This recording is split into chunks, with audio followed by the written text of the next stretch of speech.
Welcome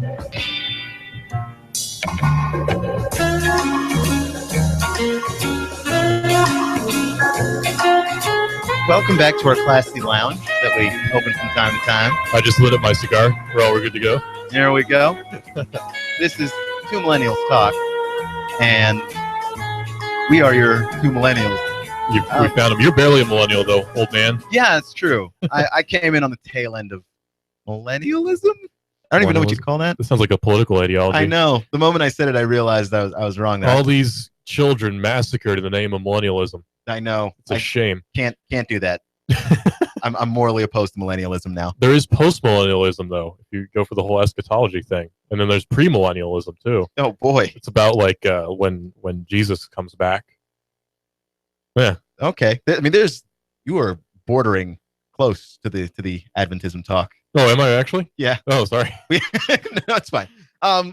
But we have a bit to talk about. I'm not going to lie. You did the notes while I was doing the sports show. Well, you were playing around. I was busy preparing for our show. Well, I was goofing off, pretending to be a smart person and talking sports. Fortunately, I actually am, and I put together some notes for what we've got. So we'll go down the notes, but thank you, folks, for joining us today as we attempt to alienate you all by talking about things that you have no idea about. Hyper-specific conversation. Let's run. Okay, so you want to let's see. See, I've got a list here of things, and by the way, there's horrible static in my headphones, so I'm hearing you over a litany of interference. I've got like most of the music that I listen to. Right. I've got a lot of 3 things on the agenda. Look at how much I have on the agenda. 3 things. Okay. And I think the thing that we should get into, because it plays into what I was just talking about, because I'm the greatest. Pokemon Go. Mark of the Beast. Has to be, right? Yeah. Listen, I think that the heat wave we're having right now, all the bad things that are happening right now, we've had some horrible things happening in our country recently.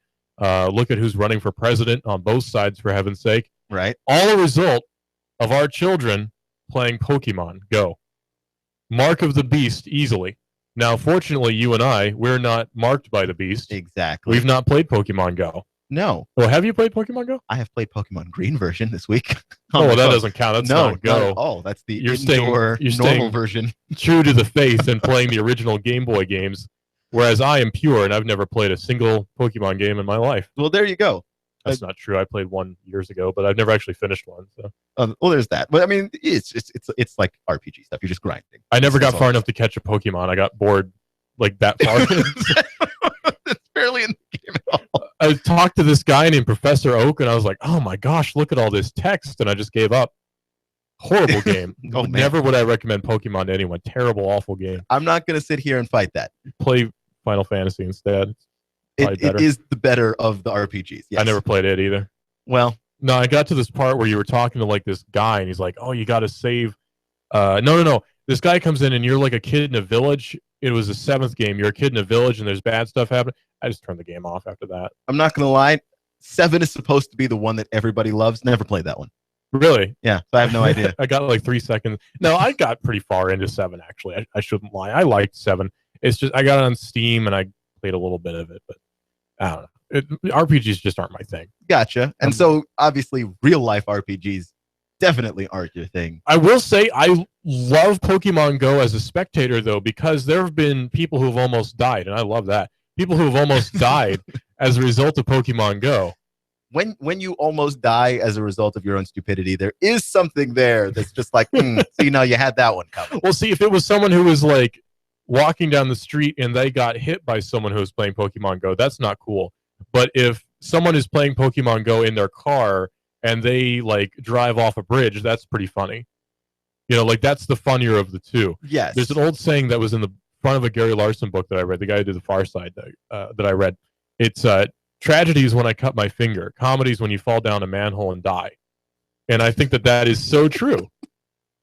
Why is that actually funny? Because it's a true statement. That's why. I don't know why you're laughing at the facts. I'm dropping truth bombs here, and you laugh at me. Jeez.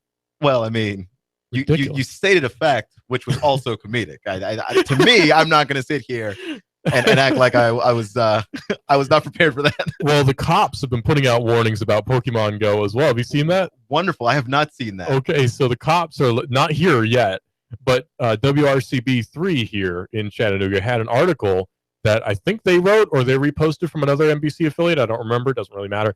It was like Pokemon Go, what you should know. You know, what parents should know about Pokemon Go. Oh, boy. And it's one of those things where you can just see the TV article, not the TV article, the TV story where it's like you hear it opens up with a shot of like a ton of kids on their phones and they're like pointing, this is what we like to play. The country's going crazy about this game. And it shows a shop owner like the kids can't get enough of it. But parents are concerned. And then it's a shot of like a van exploding and like terror, like holding up a severed head, you know, and it's like, but parents are concerned. Pokemon Go has a distinct and clear link to ISIS. Because that's usually how it goes with these news articles. That's how those news articles usually go. Now, that was a little ridiculous, but listen though, because Pokemon Go divides you into different groups. Oh my gosh. Like there's Team Valor. I don't remember all the names are. Well, the devil is divisive. Yes. And so basically, you just get labeled arbitrarily as this group. Oh, you can't pick? No, I don't think you get to choose. Oh, you just are one, and then gosh, you're predestined. You're predestined, and then you meet up with your comrades who are also predestined, and you go catch Pokemon together, or you fight against the people who are in other groups. So it's just forming random sects for the purpose. Sectarian violence exploding in Chattanooga as virtual sectarian violence. Players of Pokemon Go harass each other in the streets. You got the kids like wearing the red T-shirts and the kids wearing like the green T-shirts, and they see each other in the street and they beat each other up outside the cafes. That's what happened in the Weimar Republic. That led to Nazi Germany. That's happening here too. Oh wow! Because of Pokemon Go. Well, there you go. That dang mark of the beast, Pokemon Go. Someone wrote an article on Pokemon about are you the bad guys in Pokemon Go? Because all of the different teams, you start to get into these petty like gang squabbles with one another. And you kind of end up being like Team Rocket in the end. No. You just end up harassing other Pokemon trainers. Gosh. Arbitrarily. Well, who's to say Team Rocket was wrong, though? I mean, if you... Were they? Watch it, like, think about this. If you watched a TV series from the perspective of Team Rocket as opposed to Team Ash and his friends, you would, like, you'd think Team Rocket were the good guys, right? Like, you'd be like, yeah, these guys, like, look, they're trying to catch the Pokemon, and these intruders are new. You know, they're trying to ruin everything. You're not wrong there. I don't remember exactly what Team Rocket's whole storyline was, but I remember in one of the Pokemon games on the Game Boy Advance, there was Team Aqua and Team Magma, and they were environmentalists for some reason. They kind of cancel each other out. And they were trying to stop people from using Pokemon to fight each other for the sake of the Pokemon. And they're the bad guys?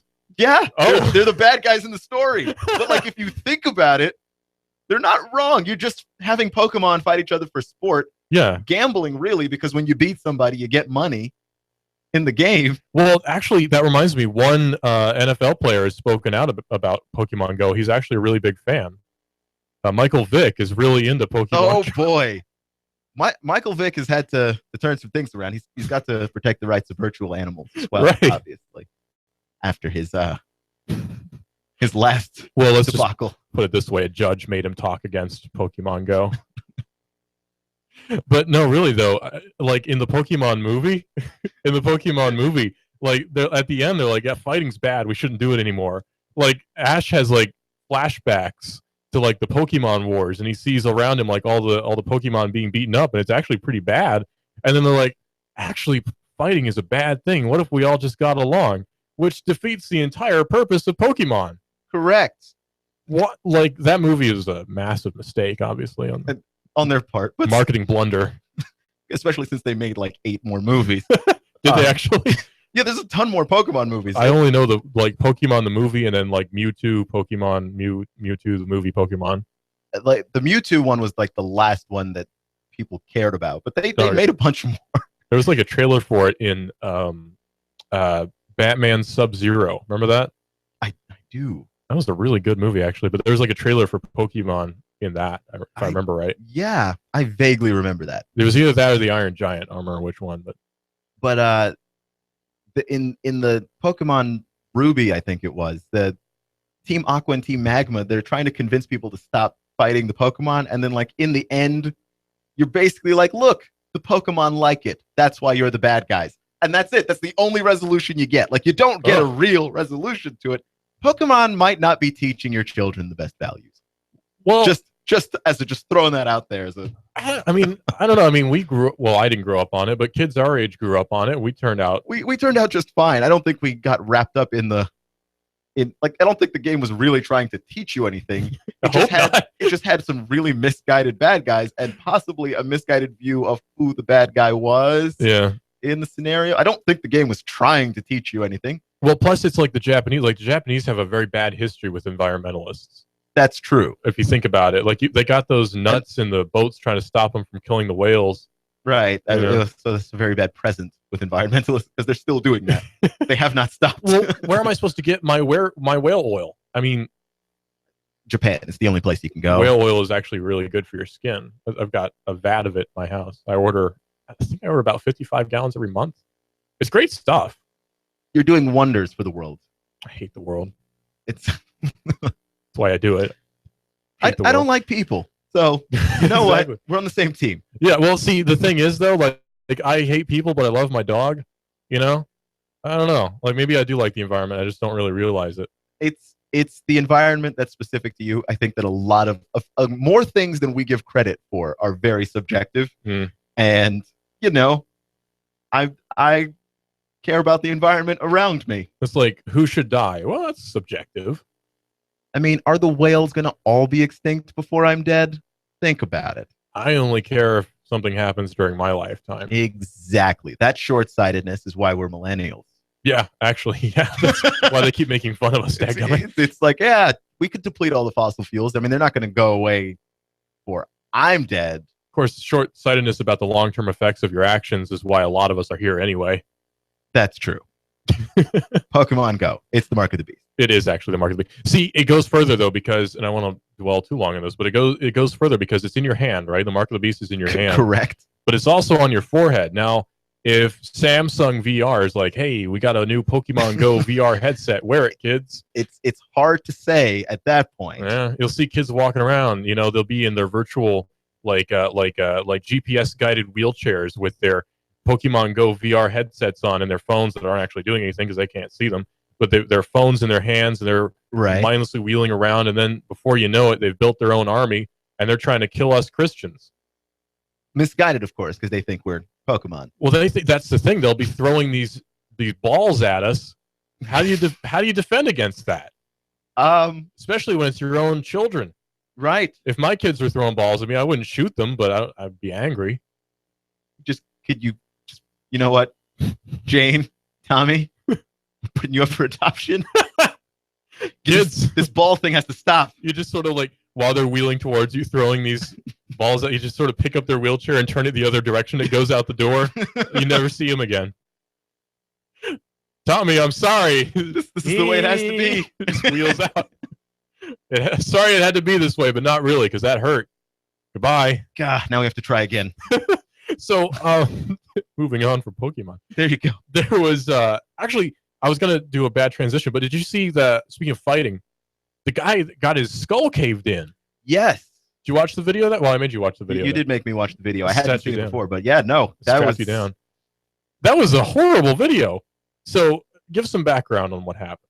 Basically, it was a Bellator fight, and I don't know the name of the two guys fighting. One was named Cyborg. That's his nickname. Yes. Torres, I wanted to say. And he was the Cyborg the one that got kneed in the face? Yes. Yes. Yeah. So Cyborg took a knee in the face from his opponent, literally just kneed right between his eyebrows. Mm-hmm. And it caved in his forehead. He got like a full frontal lobotomy. Yep. From some dude's knee. And the thing about it too, the thing that's really scary about it is it doesn't look to be all that hard of contact. It doesn't look like he wound up his leg and then kneed him. He just kind of jumped into his head and Cyborg drops to the ground.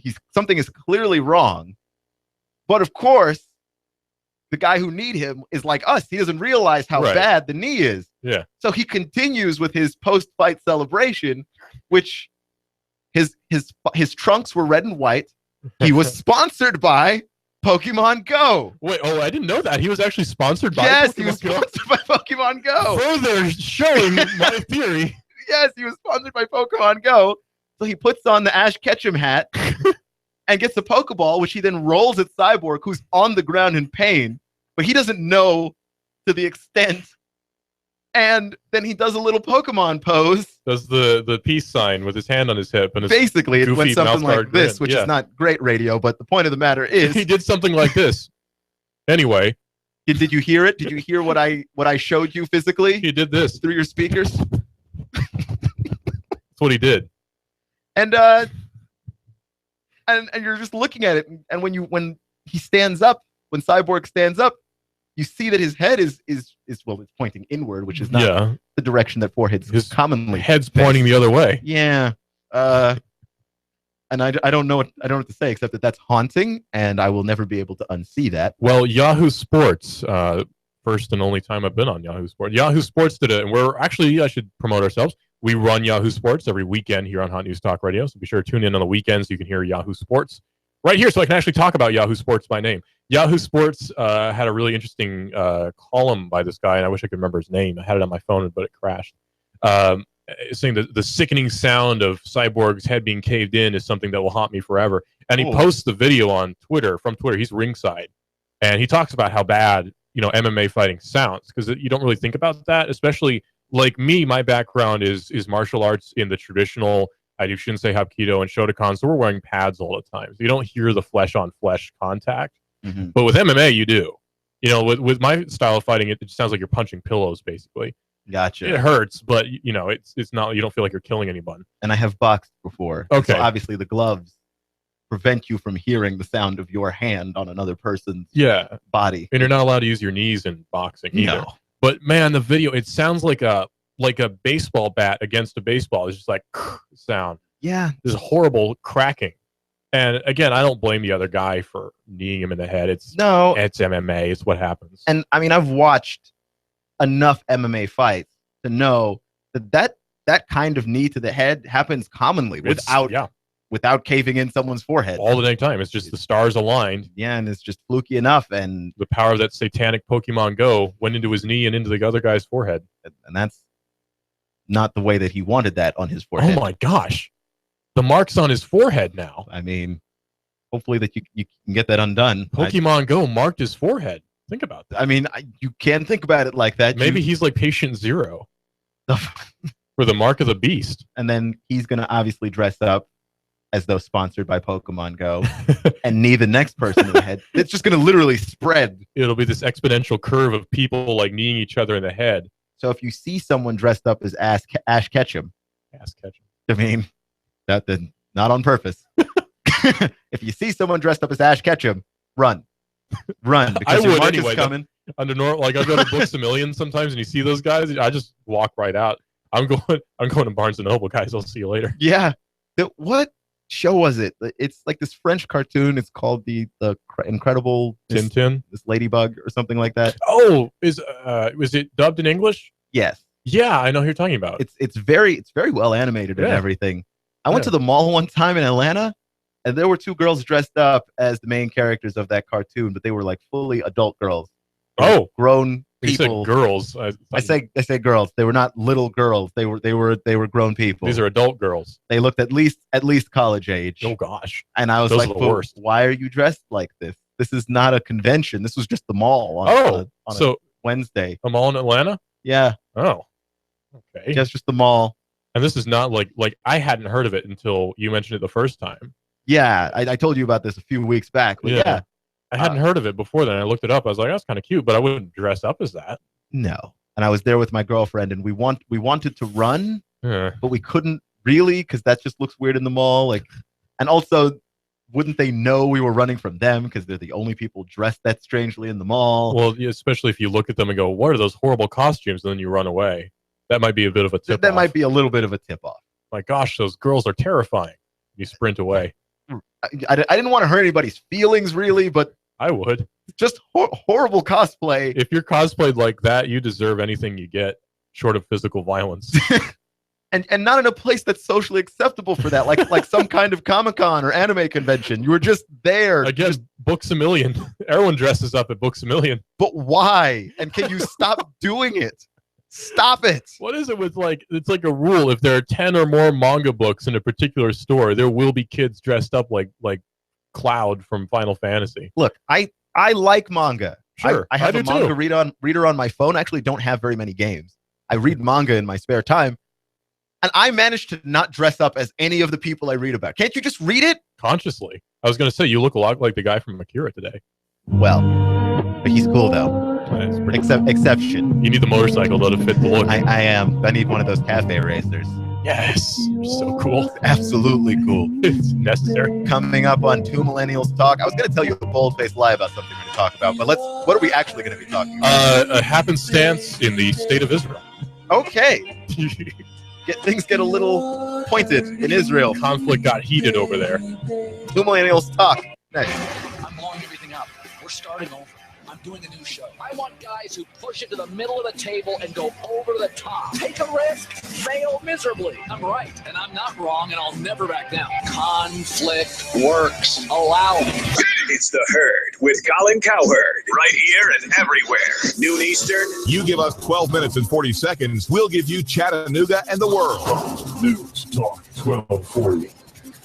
You and I know that real men are prepared for anything. You know what I'm talking about because you're a Take Charge guy. Everyone's talking about Grimm's Tactical, featuring first responder gear, survival gear and equipment, Voodoo Tactical, Leapers. For personal protection, Grimm's Tactical features non-lethal personal protection gear, AR/AK parts, knives, canning and dehydrating equipment.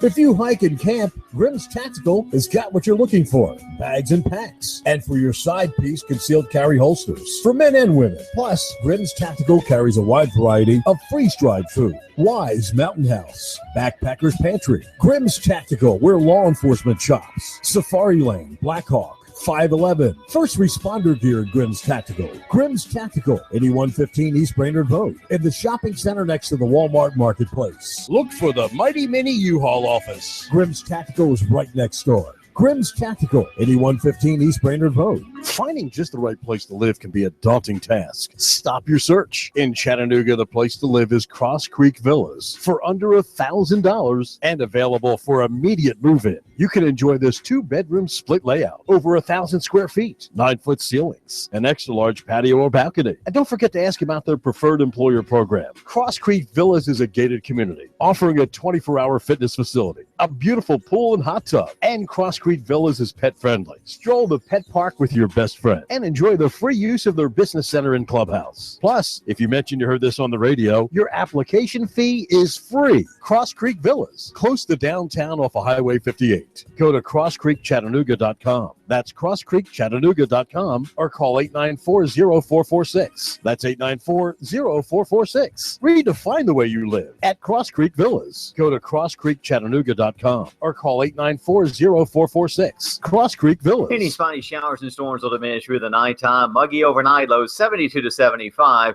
For Friday, the heat wave continues, 97 to 100. That heat index over 100 degrees. An isolated shower storm that will pop up for the weekend. Still hot, highs back into the 90s. Come to Larry's world-famous buffet in Trenton for some of the finest home-style cooking around. Larry also offers catering for parties, big and small. Larry's open Thursdays through Sundays, just off 559 Trenton. And I'm 1412 Chief Meteorologist Patrick Ward. On AM 1240, Hot News Talk Radio.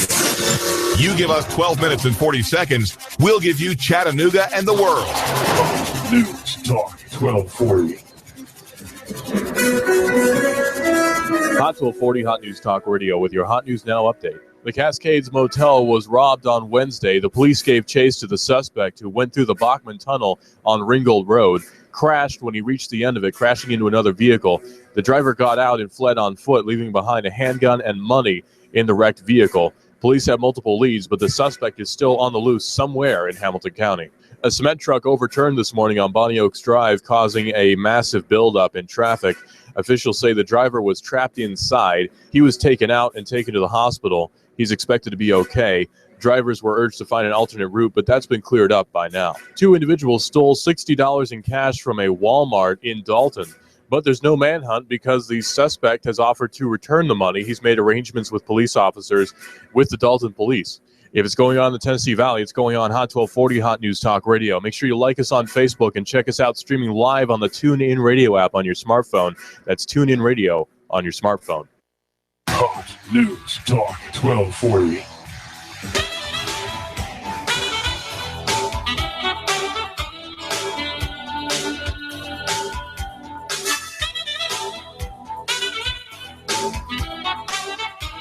Two Millennials Talk. We have world news on the show. International breaking news. So an Israeli man a little bit upset about a happenstance in his neighborhood. That happenstance? Well, a gay pride parade. He didn't like the idea of a gay pride parade in his neighborhood, and he didn't like the idea 10 years ago either. Because 10 years ago, almost to the day, he stabbed several people at a Jerusalem gay pride parade. And guess what happened? Well, he stabbed 6 people again as soon as he got out of prison. 6 people were stabbed at Jerusalem's annual gay pride parade on Thursday. The suspect attacker was identified as Yishai Schlissel, the same man behind the attack on the 2005 parade. Recently, he was released from prison. But the name they give, actually, interesting note, the name they give in the Haaretz article is actually not correct. I just found this out. His name actually is Chaim Geistabowitz. Oh.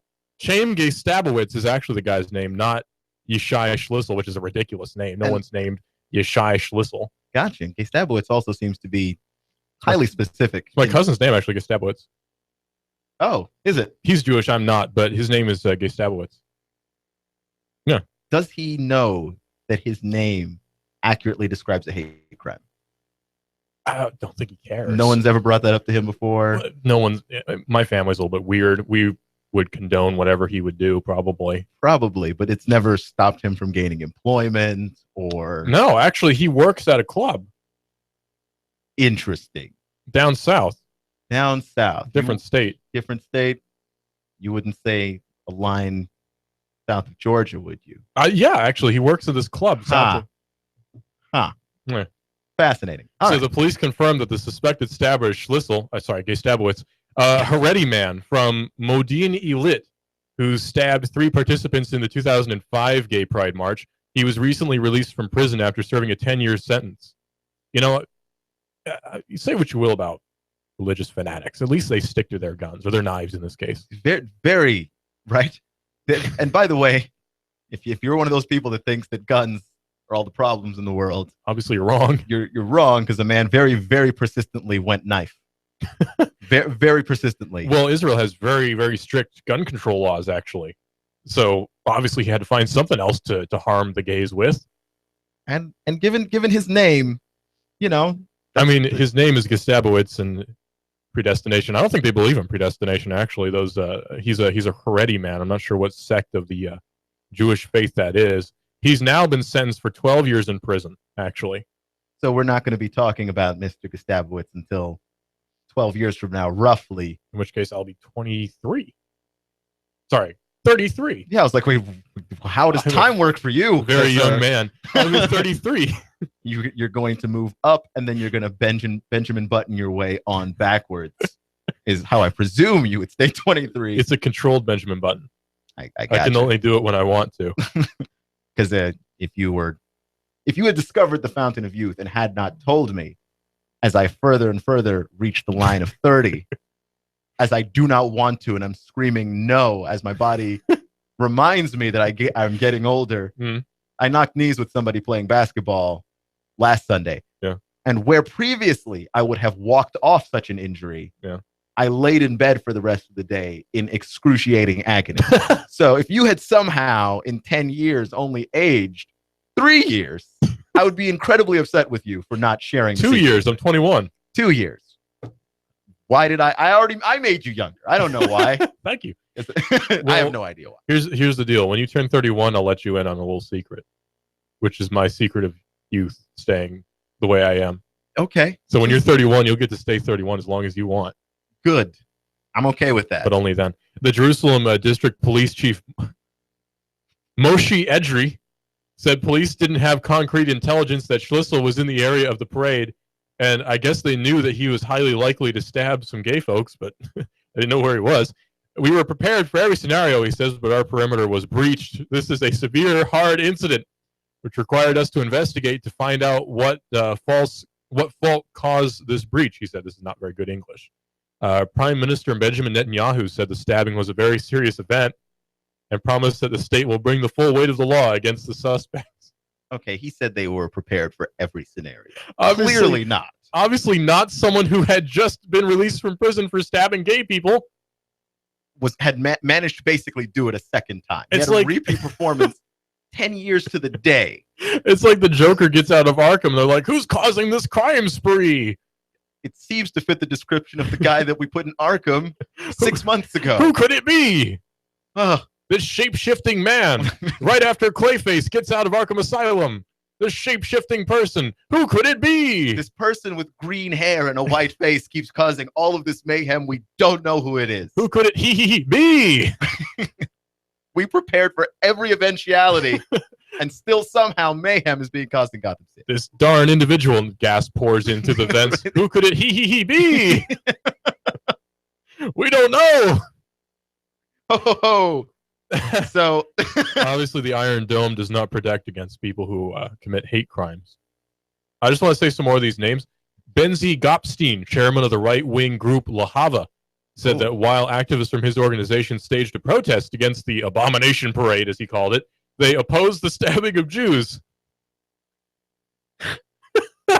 that there, I don't know if I believe you.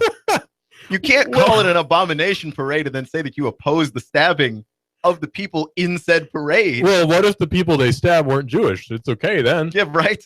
Like if I went there and I was like, yeah, okay, be gay if you want, and I get stabbed, I'm like, darn it, I'm not even gay. Yeah, gay Jews you can't stab, but obviously gay Canadians go have at it, so long as they're not of Jewish descent. Gay, right. Well, gay Presbyterians, you know, those guys are exempt. Stab them all you want. He called on the police not to allow the parade to take place in Jerusalem again. It's like, we didn't do it, but, you know, if you did it again, something similar might happen. Do it somewhere else. By someone other than us. What we're going to do is condemn the fear caused by that man, but at the same time, use the fear caused by that man to get you to accomplish both his goals that also line up with our goals. Well, here's an interesting note as well. The police noted the man when he was running away with his makeshift knife, took out his phone and started swiping upward, very drastic, very frantically, and he yelled in Hebrew, "Got to catch them all." Oh, there you go. So he caught 3. Look, I'm not saying that Jewish people could anyway take part in the mark of the beast, but I mean, anybody can really, if you're a human being. Sure. Well, you and I believe that, but presumably. Police had granted a permit to 30 right-wing activists to protest against the event near the Great Synagogue, as opposed to the Lesser Synagogue, not far from the marchers. Earlier on Thursday, Israel police arrested right-wing extremist Baruch Marzel. He sounds like a supervillain. Yes, Superman. Does. Baruch Marzel strikes again. They denied the arrest had anything to do with the city's annual gay pride parade. No. Marzel is a member of the far-right Otzma Yehudit party and usually takes part in the annual protest against the parade. That's like he usually takes part. Like he's there today. There's sometimes where he doesn't go. I wasn't there last week, but he's usually here. He's out of town. Opposition leader Isaac Herzog called the stabbing a heinous hate crime and urged the police to allow gay pride events to go on, saying, "Don't give in to the enemies of everything that's good and beautiful about Israel," he said in a Facebook message. So 2 very opposing views here in Israel. Lest you think the Israeli people are a monolith for some reason. Apparently not. No. I mean, I don't know what the Palestinian people have to say about it, but this guy, Naftali Bennett, called the stabbing a moral crime that cannot be forgiven. Well, geez. Saying whoever did it harmed Jewish and moral values and must be punished with the utmost severity. When events are clarified, Israeli society must do some soul searching to understand how it has come to this, Bennett said. The Israeli National LGBT Task Force, I guess they're armed guards, severely condemned the attack, saying that they'd feel shocked that serious violent incidents such as this still happen in Israel in the current year, 2015. That's real, by the way. That you really said that. Wow. Current year, 2015.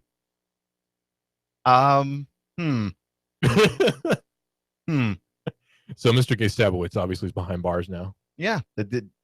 When was this article written? 2015. 2015. So they have not updated the story to Mr. Gestabowitz's brother. No. Which that was the story that broke today. Gestabowitz's brother was working with Gestapowitz is in prison now. Yes. Plotting the stabbing of more gay people at this year, the 2016 parade.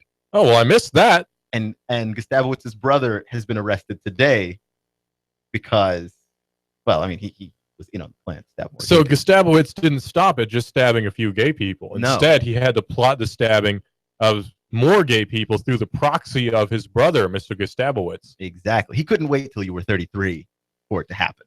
Gosh, I just typed in Gestapowitz into Google to try to find which I will Google later to see what it is that actually brings up. And I'll let you know what horrifying things that I find. To find the story, by the way, I Googled Jewish gay stabbing, and that, not a good idea. No. Horrible things came up. That I can only imagine the terror and anything else involved in that. You cannot casually Google some things. It's like the time there was a gay pride parade here in Chattanooga, actually, and I was trying to find it. And I Googled gay hunky men in Chattanooga, and absolutely the wrong thing came up. Horrible things came up. Okay. Things that we're not interested in at all. I don't swing that way. No. Not one bit. I appreciate your right to do what you do, but I am not involved. I don't. I try to. This guy actually contacted me. I pick up the phone. You're receiving a correct call from the Jerusalem prison. Would you like to take this call? Yeah. This guy wants me to go out to this gay pride parade with this suitcase that he sent me. I don't know why. So, yeah, I don't know. Who knows? Kind of weird. He sounded like he had a bit of an accent. But you don't play Pokemon Go, so I don't imagine I'll be fine. That you would really have gone through with anything. No. Nothing for you to catch out there. I just haplessly, accidentally might mass murder a few people. Apparently. Oops. So, did you see the whole... Well, do you have anything on your agenda, Keon? Anything on my agenda? Not particularly. There was... Because I was going to... I definitely was prepared to do the whole Pokemon Go thing with you. Oh, I'm sorry. I kind of hijacked that. With No. It all worked out. That's pretty much how that worked. It ties together. I don't know what the deal is with Star Trek Beyond, but I'm going to go see it probably. Oh, I'm definitely going to see it. I'm worried though. You saw the thing with the trailer where like the trailers were terrible. Yeah, they were awful. The very, very last trailer kind of fixed stuff. I didn't actually see the most recent one. The last one I saw ended with them when they were like falling and the transporter picks them up and he's on the ground. He says, "Let's never do that again." Yeah, that trailer was terrible. It made it seem like the new Ghostbusters movie, which I also didn't want to see based on the trailers. Oh, it to me it made it seem like it was Fast and Furious in space.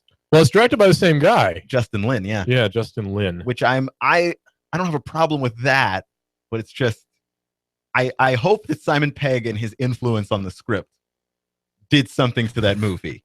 That reminds me. Did you see? Speaking of gay pride, did you see the thing that he did with Sulu? No. Simon Pegg wrote Sulu's character now to be gay. Which, you know, if you're a big Star Trek fan, you know that Sulu has a wife and children in the original Star Trek movies. So this doesn't really work. No. So, I mean, obviously, who would you expect to be the biggest fan of that idea? George Takei. Yeah. I imagine. No. He's like, this is petty and it's stupid. Right. I mean, he didn't say it outright, but I mean, he was disappointed. That was the exact word he used. Disappointed. Yeah. He is a gay man that played a straight character. Yeah. He played a character. He's not Sulu. Don't pander to that. Even though he's not Sulu, but like people really can't tell the difference sometimes with that. It's like Leonard Nimoy, you know, like literally wrote a book called I Am Not Spock because people treated him like Spock. And then he just kind of buckled under the weight of it all and then wrote a second book called I Am Spock. Basically. Because fine. Why if you not? See me as a character with pointy ears that I play on screen. I'm still waiting for OJ to come out with a book that said, all right, I guess I did it. We're probably closer to that than I think. I hadn't read up on OJ until you mentioned him a while ago. Yeah. And because somehow I just didn't. And then I read up on it. I was like, oh my gosh, he's so guilty. He's very guilty. If you watch the OJ Made in America documentary that ESPN produced, the 30 for 30, it works for you even if you're not a big sports fan. It's just goodness. It's just an OJ documentary that covers literally every aspect of OJ's life. I don't know if I want to cover every aspect of his life. It's crazy because like there's stuff that ties in from like when he was younger that affects his thinking later on. That when he starts to commit those murders, you're like, okay, I know why you would do that. I actually know your motivation for doing this, and you are guilty. You are so guilty. So does the documentary do an over the shoulder shot of him with like a dripping knife? No. Okay. But they have access to a lot of interviews that people haven't had access to before. Yeah. And things like that. And then they connect a lot of the racial climate around OJ at the time. And, sure. Yeah. It was the 90s. It was pretty messed up. Yeah.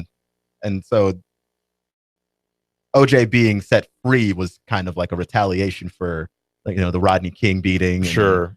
And things like that. So yeah. Yeah, this is like right after the LA riot, like almost immediately after the LA riot. Yep. And it was basically payback. Yeah. Gosh. But yeah, no, he's guilty. I don't think there's any. I look at the evidence of that and I'm like, there's no way that man is innocent. Well, I was listening to a 1995 episode of the Howard Stern Show from January. I'm a fan. I'll admit. People might say I'm a bit of a copycat. No, I'm just a fan. I'm actually copying Keon. Whenever you see me do anything kind of cool on the air, it's actually that I'm copying what Keon does. But I'm a big fan. So, what? No, I actually am. I like your show. But Howard was talking about it in 95 while the trial was still going on. He's like, yeah, OJ's so guilty. And it was so funny to hear Howard just talking about how guilty OJ is. And he gets these callers who call in and they're like, you can't say that, he's not been convicted yet. And he just say, yeah, so what? And hang up. It was really funny back then. He's not reporting the news. No, he can say whatever he wants. Like in this room from 7 to 8, I'm not a news person. Outside of this room, or inside of this room from any time not 7 to 8, I am a news person. So I can't talk about like any of the stuff we talk about normally. Right. So it's fun. Yeah, gives you a little bit of a break. I can rant about all these horrible news stories. Right. Stupid stuff happens. Just because America. That's why. So bad. There's no good reason. Just America. Speaking of things that could only happen in America. Hit me. I mean, America on Twitter specifically. No. You had a story about Milo. Oh, okay. I thought you were going to go into that. Okay. So I was actually impressed. I was like, oh, you wanted to talk about that too. Milo Yiannopoulos, a tech writer for Breitbart, to give an unbiased viewpoint of who he is. He used to be a writer for The Independent. I think he may have been a founder of The Independent, pretty well-known, well-respected website. Moved over to Breitbart as the tech editor now. So he's a tech editor at Breitbart, which is known for being a pretty conservative website. It's not a liberal website. We'll put it that way. It's a pretty conservative website. Right. And he is accused of starting a tirade of racist hate against star of Ghostbusters, Leslie Jones. Now, before we get into that further, I will say I don't think Milo started it. I think Milo maybe wasn't necessarily aware of all the racist stuff that was happening with Leslie Jones. I haven't read his tweets exactly, but like Milo does inflammatory stuff, but does he do outright racist things? I don't think so. He's not dumb enough to do that. I just don't see him doing that kind of thing. I could be wrong, but I just don't see him starting. Like, why would you do that? So this has started a whole thing over Twitter now about Twitter restricting free speech. They took away his check mark not too long ago. People who are verified on Twitter get the check mark next to their name. Right. He had his taken away, even though he's got over 1 million followers.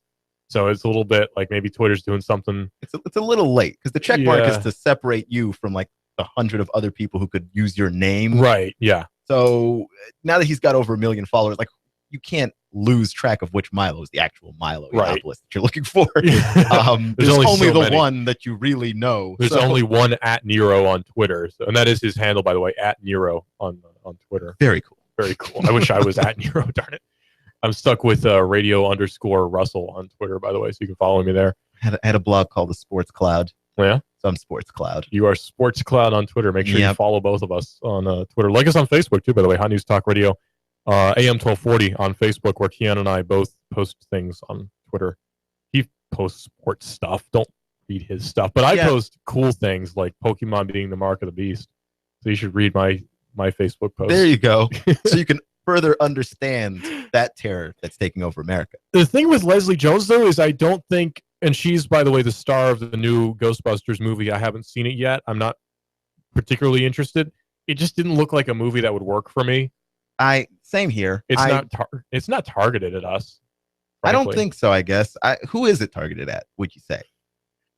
This is going to sound bad, but I think women, younger people than us, and older people than us. So basically not young millennial men. Just whatever it is we're interested in. They're basically like, look, Hollywood makes enough movies for you. Mm-hmm. let's target somebody else. And I'm like, fine. From its face, from what I can tell, it's a very girl power kind of movie. Why would I watch a girl power movie? I fully believe women can do anything that men can do legally. Maybe not, there's some things that we're better at, like weightlifting, I guess, but like legally, you can do anything I could do. You know what I mean? Right. Like in the American system, anyone could do anything anyone else could do legally. Because the legal justice system is set up that way for the most part. And if like I watched the Olympics 4 years ago, I watched the basketball, and outside of the U.S., the men's game was really not great, but the women had like more competitive games. There were better games. Oh heck yeah! From like even other countries. It was fun to watch. I'm not opposed to women doing things, but yeah, girl power movies are supposed to empower women, and as I am not a woman, don't need empowering in that way, I guess. Like there's not really a whole lot of reason for me to watch that movie. I'm a big fan of Ghostbusters. I love Ghostbusters. I watched both of them. I think they're great. Have you seen them? Yeah. I have not seen them. Oh. Which is kind of weird because I've been told that I would like them. But you would like those movies. Yeah, I probably should get around to it. Classic Bill Murray in that movie. I love Bill Murray. I do like Bill Murray. I'm a big fan. I don't. That really makes me sad that I haven't watched it now. I'm surprised that you have seen Lost in Translation, but you've not seen Ghostbusters. Like of all the Murray cinema that you have seen, right? In fact, here's a way to gauge a Bill Murray movie that I've seen. If Bill Murray is in the movie and he's moody, I've seen that one. So you've seen Lost in Translation? I have. I've also seen Groundhog Day. Oh, that's a good one too. Zombieland. Yes. Okay. That's the only three that is a comedic movie with Groundhog Day, but it's a great movie. It is, but like it does get pretty dark at a point in the movie where he's been living this day for like years. He starts killing himself. I guess it does get a bit dark there. Yeah. I never really thought about it. So yeah, but haven't seen the first Ghostbusters, but I feel like I'm just gonna watch that one. Watch the original Ghostbusters. That's a good choice. Because like this is not a remake, I don't think, even though it's called Ghostbusters. I think it might exist in the original universe. I think it's a sequel type situation. A loosely connected sequel. It's the same world, but it's not necessarily the same. Right. It's like Predators isn't really Predator, but it's Predators. Right. So it's a little bit weird. So that's what we're up against. Leslie Jones is upset that that Milo tweeted, or maybe he didn't tweet, or maybe did or did not direct some people to tweet some very awful racist things at her. And I don't think Leslie Jones really understands how the internet works as well. Gotcha. This is going to be a weird question really quickly. What nationality or race is Leslie Jones? Because I don't actually know. Oh, she's black. Okay. Yeah. So you can understand what's being posted there. Okay. Yeah. I will say to end, she retweeted a baby fur image. Yeah. Okay. So don't look it up. Okay. We'll end it there. We'll just end it right there. Milo Yiannopoulos. Gotta love him. Off of Twitter. You've been listening to Two Millennials Talk. You can join us every Thursday from 7 to 8 when we do this thing. And we'll be back next week. Hopefully. You give us 12 minutes and 40 seconds, we'll give you Chattanooga and the world. News Talk 1240. Shooter Tuesday is an exciting prospect at Shooter Supply and Range in Hickson. Hold your breath and squeeze. Shooters waives the membership fee if you want to shoot any Tuesday. You pay only a $10 range fee, half the price of other gun shops in the area. And another exciting bullseye, on Tuesdays only, enter a drawing.